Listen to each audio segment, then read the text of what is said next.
পথে স্টিমারে রওনা, নদীর মাঝে তুফান শুরু হয়ে গেল এবং তুফান জাহাজ ডুবেছে, অনেক মানুষ মরে গেল। কিন্তু আল্লাহর বান্দা যুবক, আল্লাহর গোলাম, খাঁটি গোলাম, তাকওয়াওয়ালা গোলাম, ওই বান্দা একটা তক্তার উপরে ভাসতেছিল পানির মধ্যে। আল্লাহর কুদরতের দরজা খুলেছে। আল্লাহ কয়, আমার কাছে যারা সাহায্য চাবি ধৈর্য আর নামাজের মাধ্যমে, আমি আল্লাহ ফেরেশতা দিয়া তোরে সাহায্য করব। 3 দিন 4 দিন না খাইয়াও স্বর্ণের হার পাইয়া হাদিয়াও নেয় না। এই বান্দার উপর আল্লাহ খুব বেজার। আল্লাহ বলে, ও সমুদ্রের পানি, বান্দাকে কিনারায় পৌঁছায় দাও। তক্তা তার ধরে আছে, কিনারায় চলে গেল, আছে না জঙ্গল কিনারায়, চিনে না কোথায় আসলাম।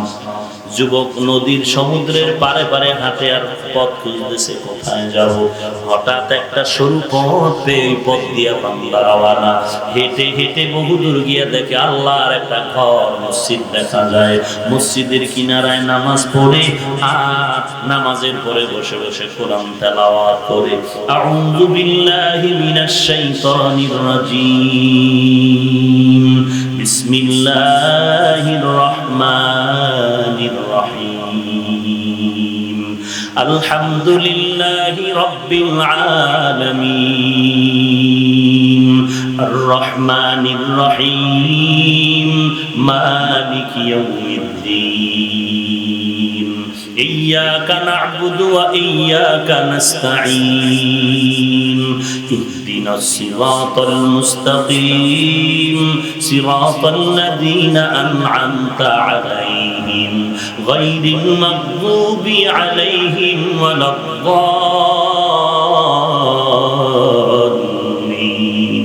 আল্লাহর বান্দার তেলাওয়াত শুনে এলাকার মানুষেরা পাগল হয়ে গেল। যুবকের পা জড়ায় কয়, যুবক কই বাড়ি কই ঘর, কি তোমার পরিচয়? যুবক বলে, আমার বাড়ি অমুক এলাকায়, এখানে কেমনে আসছো? পুরা ঘটনা যখন শুনলু সব মানুষের মায়া জন্মায় গেল। কয়, যুবক ভাই, এলাকায় থাকো, আমগো মসজিদের খতিব সাহেব কয়েকদিন আগে ইন্তেকাল করেছে, তুমি আমগো ইমামতি করবা, যা দরকার আমরা ব্যবস্থা করব। আল্লাহর বান্দা ইমাম হয়ে গেল, কিন্তু বান্দা এখনো বিবাহ করে নাই। মুসল্লিরা বলে, আপনাকে এখন আমরা বিবাহের ব্যবস্থা করব কিনা? বলে, আপনাদের খুশি। মুসল্লিরা সবাই বিবাহের জন্য রেডি হয়ে গেল। ইমাম সাহেবরে এমন একটা মেয়ে দেওয়া দরকার, সমাজে সব থেকে ভালো। এইবার কয়, ইমাম সাহেব হুজুর, আমগো আগের খতিব সাহেবের একটা সুন্দরী মেয়ে আছে, পর্দানিশী, ওই মেয়েটাকে প্রস্তাব দিয়ে আপনার জন্য রেডি করি। ইমাম সাহেব বলে, যদি এমন হয় করতে পারো। বিয়া রেডি হয়ে গেল। আজ মুসল্লিদের মনে খুশি, ইমাম সাহেবের বিবাহের আয়োজনে আমরা মুসল্লিরা চলে আসলাম। খরচ টরচ সব আমরা দিলাম। বাসর রাত, খতিব সাহেবের আগের খতিবের মেয়ের সাথে বর্তমান ইমামের বিয়া। বাসর ঘরে যখন আল্লাহর বান্দা ইমাম সাহেব ঢুকলো, খতিবের সুন্দরী মেয়েটা বাসর ঘরে বসে আছে। ইমাম সাহেব ঢুকিয়া সালাম দেওয়ার পরে বসেও না, ডানে বামে তাকায় না। মেয়েটার কানের মধ্যে স্বর্ণের অলংকার, হাতের মধ্যে স্বর্ণের অলংকার, গলার মধ্যে স্বর্ণের অলংকার। যুবক ইমাম ওই মেয়ের অলংকার গুলো তাকায় তাকায় দেখতেছে। মেয়েটা মনে মনে ভাবতেছে, কেমন একজন ইমাম পাইলাম, লোভী লোভী, টাকার লোভ, স্বর্ণের লোভ নাকি। মনটা খারাপ খারাপ ভাব।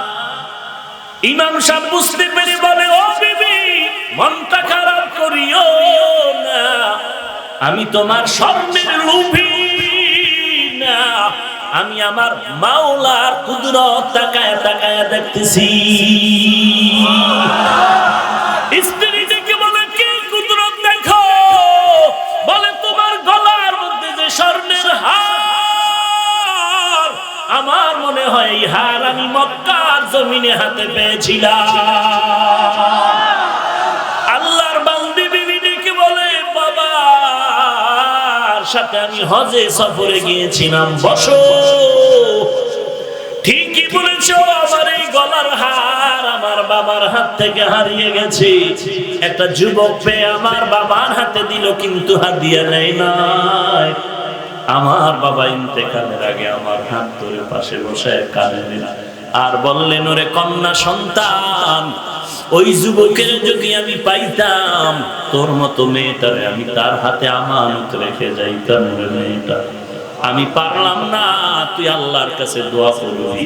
মেয়েটা ডাক দিয়া কয়, স্বামী আমার, তোমার আমানতদারি আর আল্লাহর ভয় আর ধৈর্য ধারণের বিনিময় আল্লাহ শুধু তোমার হারের বিনিময় শুধু হাদিয়া নেও নাই। আল্লাহ তাআলা কেমন কুদরতের মাওলা, আজকে শুধু তোরে হার দেয় নাই, হার ওয়ালাকেও তোমাকে হাদিয়া দিয়েছে। या इलाही तू मेरा माबूद है, या इलाही तू मेरा माशूक है, या इलाही मुझसे मुझको दूर कर, ताकि देखो मुझ में तुझको एक नजर, या इलाही तू मेरा सत्तार है, या इलाही तू मेरा गफ्फार है। এরে এলাকার মা বোনেরা, ও বৃদ্ধ বাবাজি, এ যুবক, সবাই তো ভালো হতে চাও, ধনী হতে চাও, শান্তির জীবন চাও, কিন্তু ভালো কেমনে হওয়া যায় তার পরামর্শ দিলে মানতে চাও না। ধনী কেমনে হতে পারবি, পরামর্শ দিলে মানতে চাও না। শান্তির জীবন যাপন কেমনে করবি, পরামর্শ দিলে মানতে চাও না। এরে যুবক, জিন্দেগির শান্তি যদি চাও, নিজের চরিত্রটা ভালো করার একটা চরিত্রবান কোরআনওয়ালা মেয়ে বউ করে ঘরে আনবি।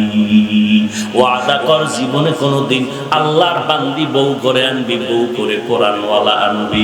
একটা টাকাও শ্বশুর বাড়ির থেকে যৌতুকের নামে নিবি না। ওই মেয়েটা কোরআনওয়ালা মেয়ে যদি ঘরে আনতে পারো, আল্লাহর কসম করে বলছি, রেকর্ড করে রাখ, ওই কোরআনওয়ালা মেয়েটা তোর ঘরে যখন আসবে, ওই মেয়েটা নামাজ পড়ে যদি হাত তুলে দোয়া করে, আল্লাহ তাআলা গোবরের মধ্যে যেমন পদ্ম ফুল ফুটায় দেয়, কোরআনওয়ালা গরিবের ঘরেও স্বর্ণের বালিশ ব্যবস্থা করে দিবে। এরে যুবক, আল্লাহর গোলাম, নিজের চরিত্রটা ঠিক কর।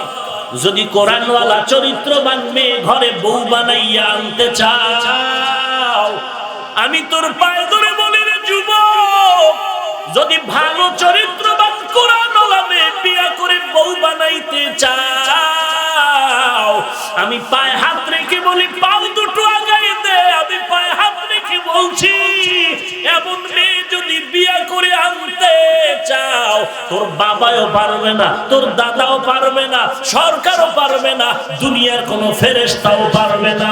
এগুলো পারবে আমার মালিক, আমার আল্লাহ। আর আল্লাহ তোকে তখনই দিবে তোর চরিত্র যদি ভালো রাখতে পারো।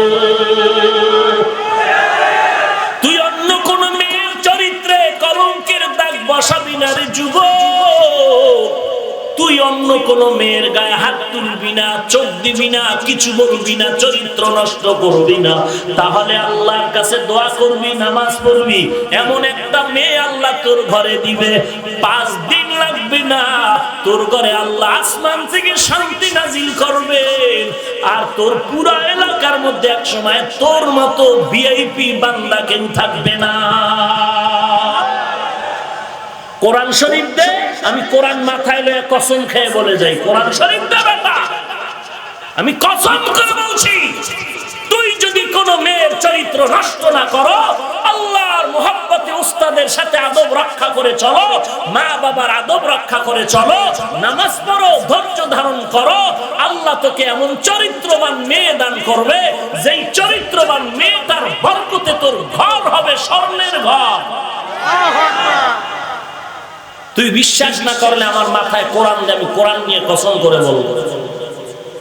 আর তুই যদি অন্য কোন মেয়ের চরিত্র নষ্ট করো, তোর কপালে বউয়ের জোতার বাড়ি ছাড়া আর কিচ্ছু নাই, কিচ্ছু নাই। শুধু তোর বউ নয়, তোর সন্তানের লাথি খেতে হবে তোর কপালে। তোর সন্তানের লাথি খাবি, ধিক্কার শুনবি। তোর সন্তানের লাথি ডাইরেক্ট সন্তান দিবে না, কিন্তু তোর সন্তান এমন অপকর্ম করবে, এমন অন্যায় করবে যে মানুষ তোর সন্তানকে পিটাবে।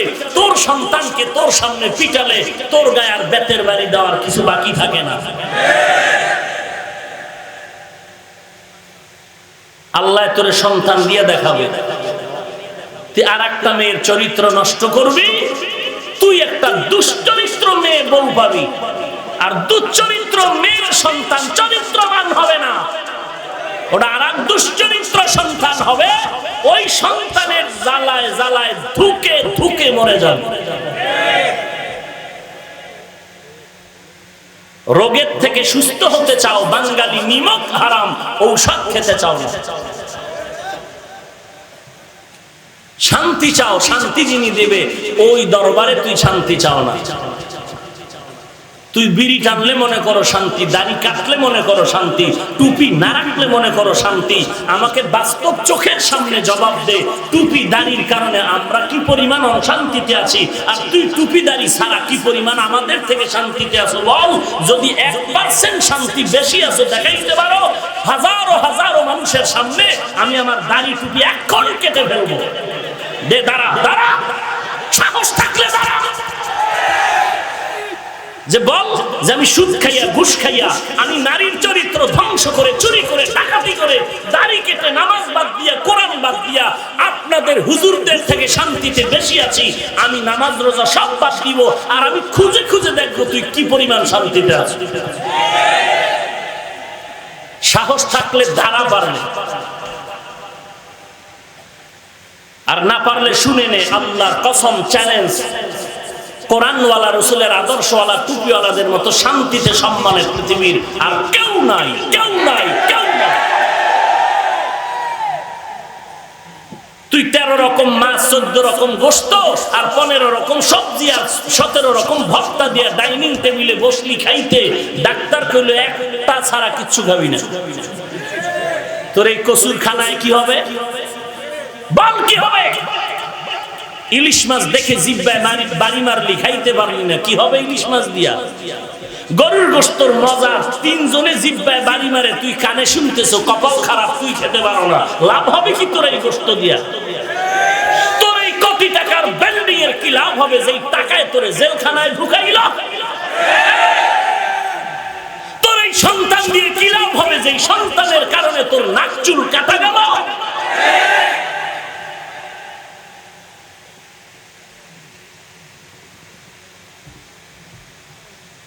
এমপি মন্ত্রীর চেয়ার দেখে খুব আফসোস করো। কোরআনওয়ালার যে চেয়ার, এটার কোনো মেয়াদ নাই। আছে মেয়াদ? 5 বছর, 10 বছর? হ্যাঁ, এটা আল্লাহ কুদরতি ভাবে কোরআনের বরকতে দিয়েছে। যে কারণে এমপি সাহেব, মন্ত্রী সাহেব, দেখো না হাটহাজারীর হুজুরের সামনে নামাজের কায়দায় এমপি মন্ত্রী বয়া থাকে, হুজুর একটু মাথায় ফু দেন তো, টের পাও না কিছু? আল্লাহ দেখাচ্ছে। এর থেকে আর কোরআনের সম্মান কি চাই? এর থেকে রসুলের আদর্শের সম্মান কি চাই? প্রধানমন্ত্রী হাটহাজারীর হুজুরকে দাওয়াত দিয়া কি সম্মান করলো দেখো নাই?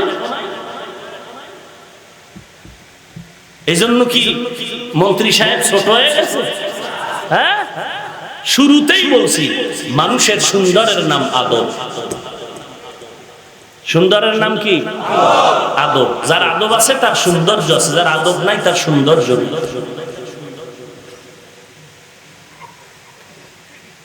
স্কুলে পড়ে, কলেজে পড়ে, doctor, professor, engineer, RAB, army, police, BDR, OC, DC, SP, 5 ওয়াক্ত নামাজি দাড়িওয়ালা নাই? 1 টাকাও হারাম খায় না? নাই? কিয়ামতের দিন এদেরকে যদি দাঁড় করায় বলে, এই বেঈমান, ওই নিমক হারাম, তোর মতো যুবক চাকরি করিয়াও হারাম খায় না, তুই খাইলি কেন? তোর মতো যুবক র্যাব আর্মির চাকরি করিয়াও হারাম খায় না, নামাজ ছাড়ে না, তুই কেন নামাজ ছাড়লি? তোর তোর মতো যুবক স্কুল কলেজে পড়িয়াও নামাজ বাদ দেয় নাই, তুই কেন নামাজ বাদ দিলি? কি জবাব দিবা আল্লাহর কাছে? ও যুবক, কি জবাব দিবা? যৌবনের চাহিদা, গুনাহের আকর্ষণ তো আমারও আছে। শীতের দিন ফজরের সময় ঠান্ডা পানি দিয়ে ওযু করে নামাজ পড়তে কষ্ট, তুমি বুঝো আমি বুঝি না? চুল লম্বা রেখে টুপি ছাড়া বিড়ি টানলে খুব ইয়াং মনে হয়, তুমি বুঝছো আমি বুঝি নাই? সেই রকম লম্বা জামা পরলে শরীরটা আটকা আটকা মনে হয়, তুমি বুঝতেছো আমি বুঝি নাই? এত তাড়াতাড়ি দাড়ি লম্বা করলে নামাজ পড়লে ভালো মেয়ে পাবো না, তুই বুঝতেছো আমি বুঝি নাই? তুই দাড়ি ছাড়া কি ভালো মাইয়া পাইছো একটু বলতো, আমারে বর্ণনা দে তো। আর আমরা দাড়ি টুপুর কারণে কি খারাপ মাইয়া পাইছি বউ হিসাবে, খবর নে তো আমার ঘরে গিয়া। তুই চামড়ার সুন্দর পেতে পারো, আদর্শের সুন্দর পাওনি। চ্যালেঞ্জ করে বলছি, কারণ আল্লাহ রাব্বুল আলামিনের কোরআন যার সিনে আছে এর মতো আদর্শ নারী আর কে হবে? আমার মা আমাকে পেটে নিয়ে কোরআন পড়তেছেন, তোর বউ তোর সন্তান পেটে নিয়ে টেলিভিশন দেখতেছে। এইবার বল কি পরিমাণ বরকত পাবে তোর স্ত্রী, আর কি পরিমাণ বরকত পেয়েছে আমি হাফিজুর রহমানের মা।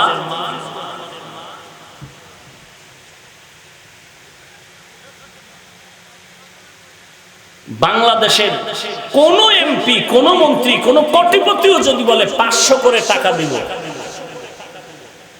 আমি 2 ঘন্টা লেকচার দিব, কোন মন্ত্রী যদি চেয়ারে বসে বলে 2 ঘন্টা লেকচার সবাই শুনবা চুপচাপ, কোনো আওয়াজ নাই, শেষ সময় 500 টাকা দিব বা 1000, মনে হয় না এই পরিমাণ লোক এখানে বসে থাকবে? অথচ এখানে যারা বসে আছে টাকার জন্য, খানার জন্য। যদি বলি কতক্ষণ, সবাই বলবে ফজর পর্যন্ত রাখলেও থাকতে রাজি। আর কেমনে বুঝাইতাম যে আল্লাহর কোরআনই শান্তির কারণ, আর কিভাবে বুঝাইতাম যে রসুলের আদর্শের মধ্যেই শান্তি। তোমার বউ মার্কেটে না নিলে তোমার মন খারাপ, বউয়ের মন খারাপ। আমার মা, চাচি, আমার স্ত্রী, আমার বোনেরা কই? কোনদিন তো বললো না মার্কেটে নাও। এটি মানুষ না, এটি সব অমানুষ। আর তোমগো আম্মা জানেরাই মানুষ।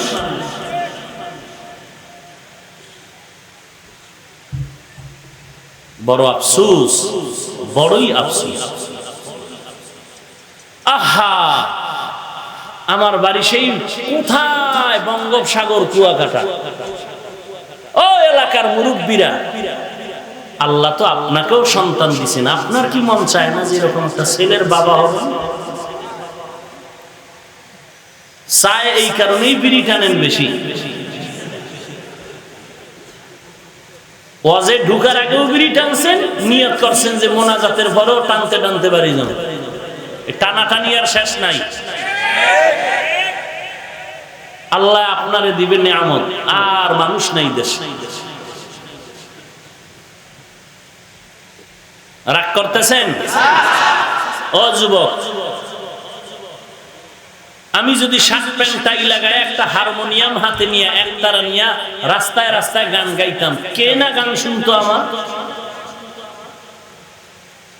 তোর মতো সন্ত্রাসী চিন্তা ভাবনা নিয়ে যদি অস্ত্র নিয়ে চলতাম, কে না আমাকে চালাইতো? কই? টুপির কারণে গালি দেয় মানুষ, দাড়ির কারণে মানুষ গালি দেয়। ফেসবুকে সমালোচনা সমালোচনা সমালোচনা, হাফিজুর রহমানের এই দোষ সেই দোষ, ভরপুর গালাগালি, ভরপুর সমালোচনা। এরপরও টুপি ফেলাই না, দাড়ি ফেলাই না, নামাজ ছাড়ি না, পর্দা ছাড়ি না।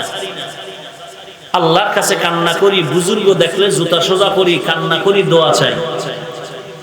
এখন মনে করছো একেবারেই কি পাগল হয়ে গেছি? পাগল তো বেটা তুই হয়েছ, ইয়াবা ট্যাবলেট তুই খাও, আমরা খাই না। মদের বোতল খাইলে তো তোরা খাও, আমরা তো খাই না। তো তার মার ছিঁড়লে তো তোরটা ছিঁড়বে, টুপিওয়ালারটা নয়। টুপিওয়ালাকে পাগল বলো কেন? টুপিওয়ালার মাথা খারাপ কেন বলো?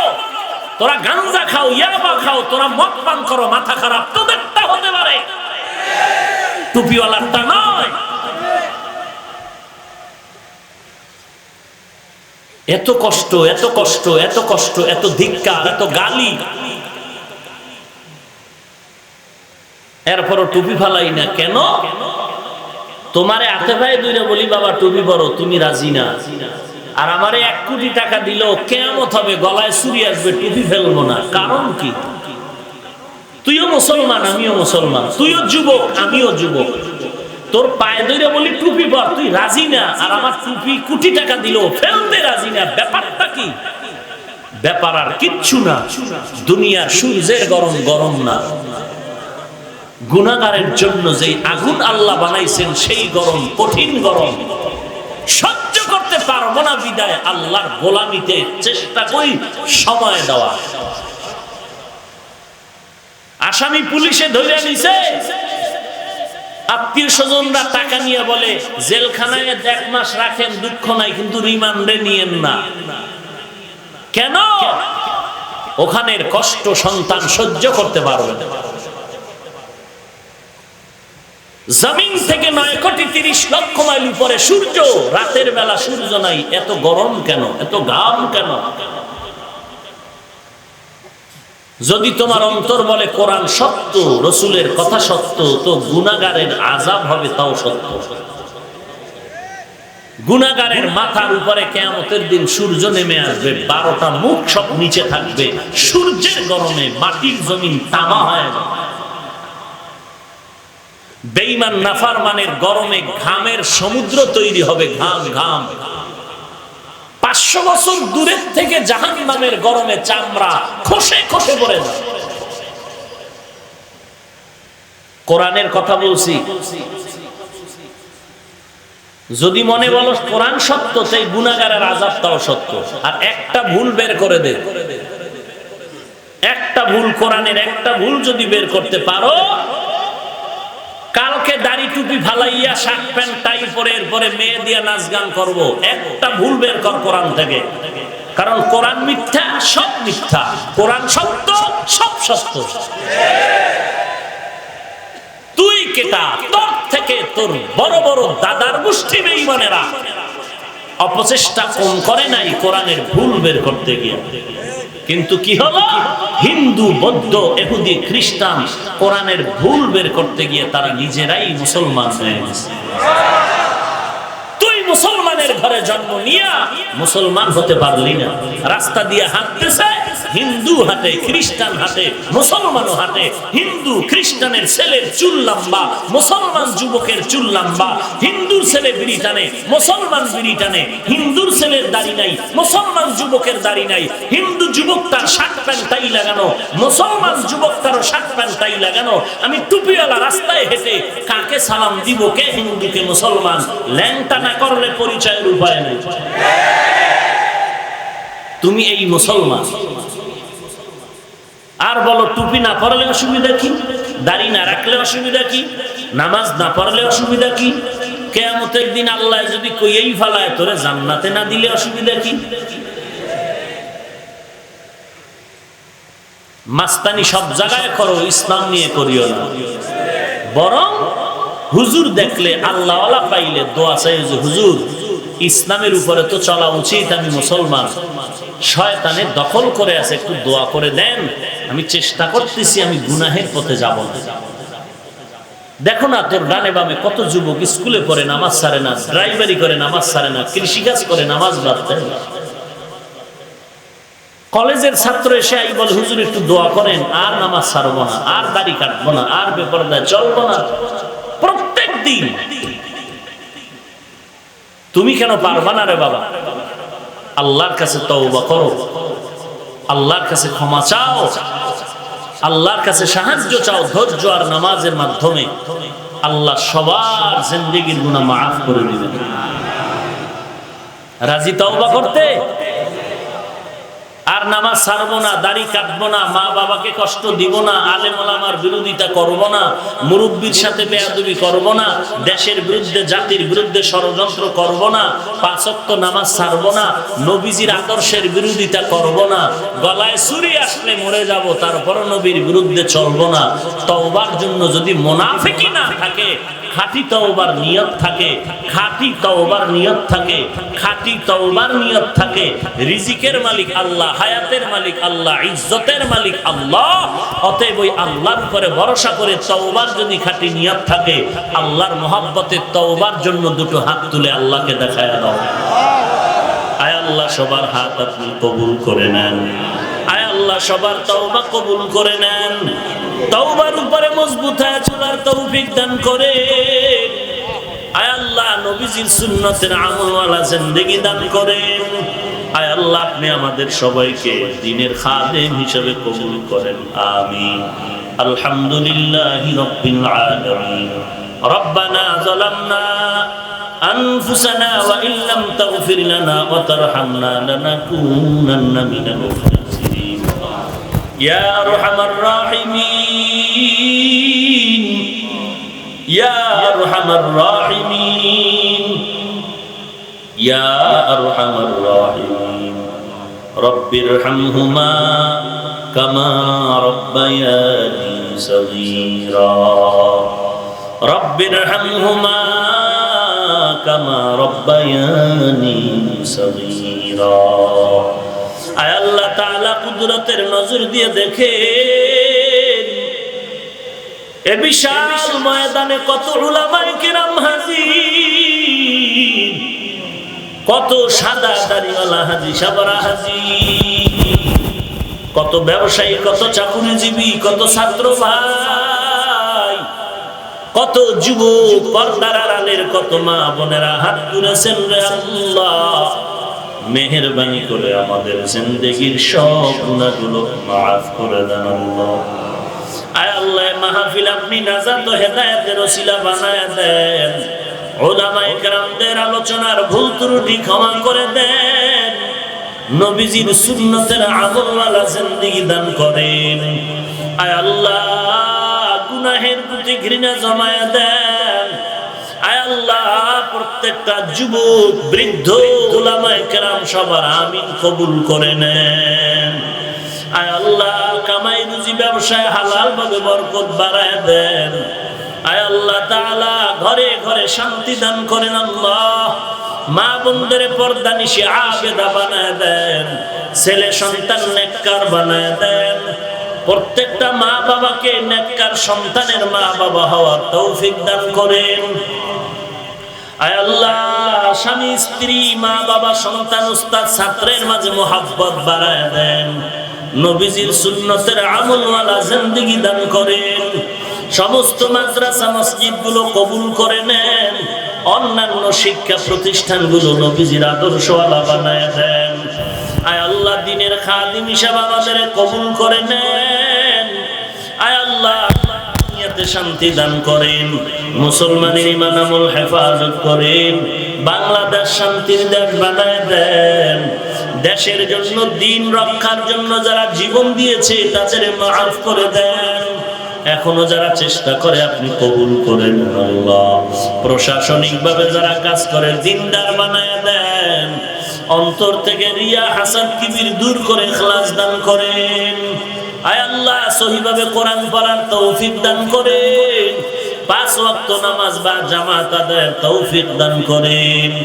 আয় আল্লাহ কারো হাত খালি ফিরাইয়া দিয়েন না। নবীজির মহব্বতে আমাদের মোনাজাত কবুল করে নেন। আয় আল্লাহ তাআলা লেখাপড়া যারা করে কামিয়াবি দান করেন। আয় আল্লাহ ইজ্জতের সাথে যার একটা খেরের ঘর, সে নিয়ত করে টিনের ঘর কবে পাই। টিনের ঘরের অভাব আমার অন্তর পূরণ হলো না। টিনের ঘরওয়ালার খবর নিয়ে দেখো ওই বান্দাও কান্না করে, বিল্ডিং এর নিচে ঘুমাতে পারলাম না, বিল্ডিং এর অভাব হয়ে গেল। বিল্ডিং ওয়ালার চিন্তায় বিভোর হয়ে গেল, 5 তলা কবে হবে। 5 তলাওয়ালা চিন্তা করে ঢাকার শহরে 3টা বাড়ি কোনদিন হবে। তিন বাড়িওয়ালা স্বপ্ন দেখে চট্টগ্রাম কক্সবাজার একটা ফ্ল্যাট করবে। বাংলাদেশের সব খাওয়ার পরে এবার অভাব নিয়ে ঘুরে ইন্ডিয়া কবে বাড়ি হবে, সিঙ্গাপুরে বাড়ি হবে। আল্লাহর ওলি বলেন গোটা দুনিয়াও যদি একটা বান্দার হাতে দেওয়া হয় এরপরও ক্ষুধা মিটবে না। মোনাজাত ধরে বলবে আল্লাহ আর একটা দুনিয়ার বাদশাহী দাও।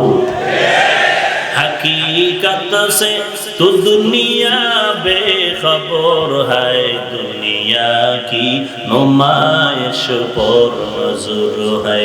नमी गुयाम के आज दुनिया जुदा बाश, बहर कारे के बाशी बा खुदा बाश।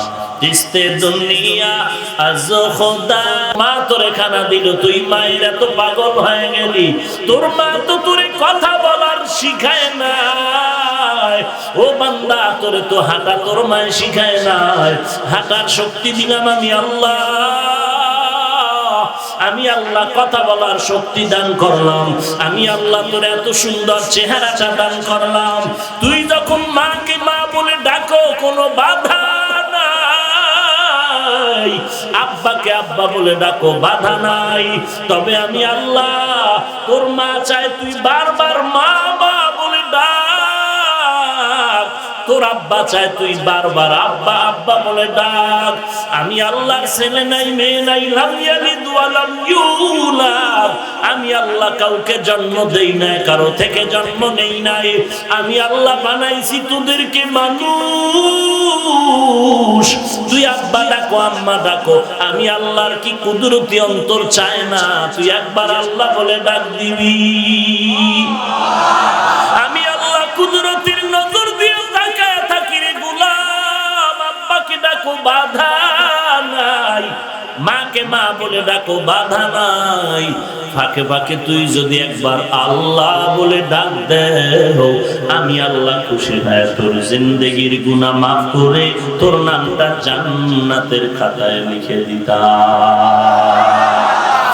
हकीकत से तू दुनिया बेखबर है, दुनिया की नुमाइश पर नजर है।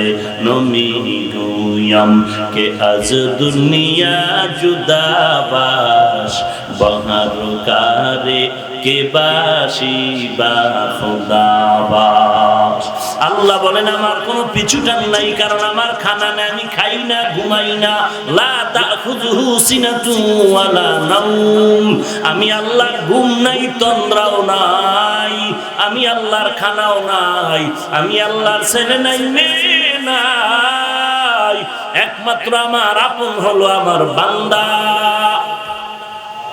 আমার কোনো পিছুটান নাই, আমার কোনো অভাব নাই, আমার কোনো স্বার্থ নাই। আমি আল্লাহ যদি সামান্য একটু স্বার্থপর হইতাম, যারা আমার দেওয়া পানি, আমার বানানো বাতাস, আমার দেওয়া সূর্যের আলো চাঁদের আলো ভোগ করিয়া আমারে গালি দাও, আমার বিরোধিতা করো, কোরআনের বিরোধিতা করো, আলেমের গালি দাও, নবীদের বিরুদ্ধে চলো।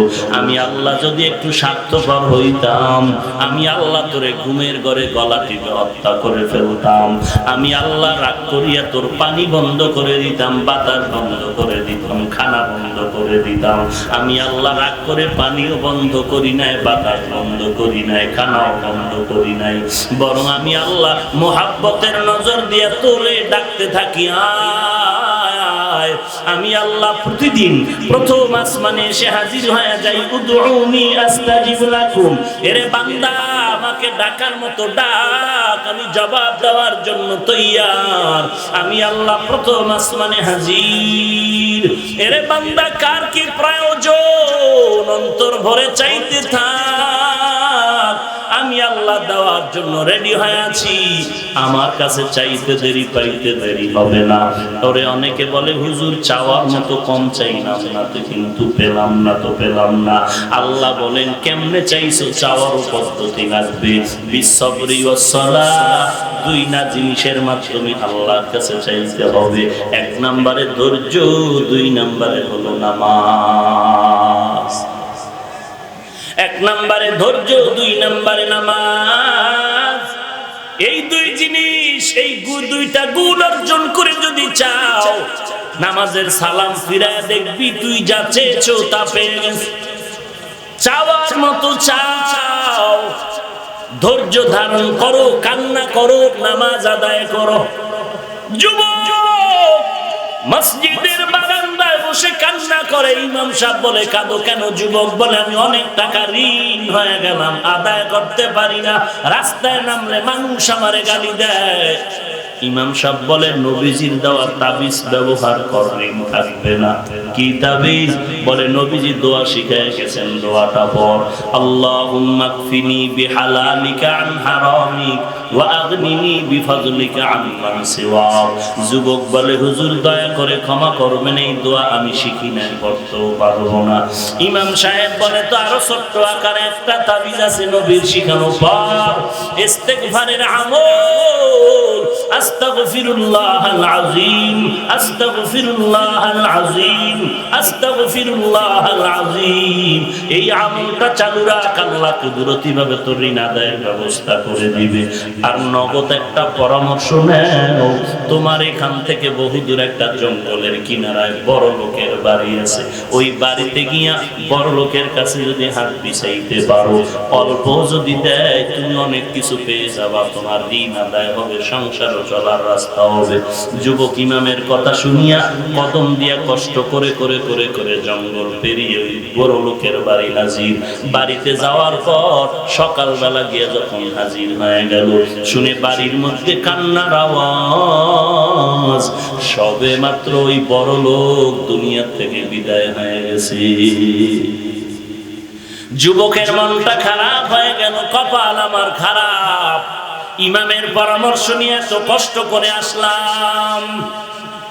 যুবক কান্না, আমার কপাল এত খারাপ, ক্লান্ত হয়ে গেল, দীর্ঘ পথ সফর করে আসাতে ক্লান্ত হয়ে মাটিতে ঘুমায় পড়লো। ঘুমের মধ্যে স্বপ্ন দেখতেছে, রে যুবক, তুই যেই বাড়িতে আসো, ওই ছোট্ট ঘরের মধ্যে যে মাটির ঘরে বিছানা লাগায় ঘুমাও, ওই বালিশের নিচে মাটি, মাটি খনন করে দেখবি ওখানে স্বর্ণ পড়ে আছে, স্বর্ণ। ওই স্বর্ণ উঠাইয়া ঋণ আদায় কর, বাকিটা দিয়া জীবনটা চালাও। যুবক স্বপ্ন দেখে উঠার পরে চিন্তায় পড়ে গেল, কি দেখলাম, এই স্বপ্নটা যদি বাড়ি বসে দেখতাম, এখানে আমার কষ্ট করে আসা লাগতো না। আল্লাহ জানায় দেয়, এক হাতে যেমন তালি বাজে না, বিনা বাতাসে নদীর পানি নড়ে না, বাচ্চা না কানলে মা যেমন দুগ্ধ দেয় না, বান্দা চেষ্টা না করলেও বন্ধ দরওয়াজার তালা খুলে না। हर गोरी देने के तू तैयार है, जो न मांगे उससे तू बेजार है, करता वक्तुल मी कुनी हर सुबह शाम, मेरा सानाद रिज़्क़े तू अज़ला मकाम। एरे नबीर उम्मतेर दाल, আল্লাহ বলেন আমার কাছে চাইতে দেরি পাইতে দেরি নাই, তবে দুইটা জিনিসের মাধ্যমে চাইতে হবে, বিসবরি ওয়াস সালাহ।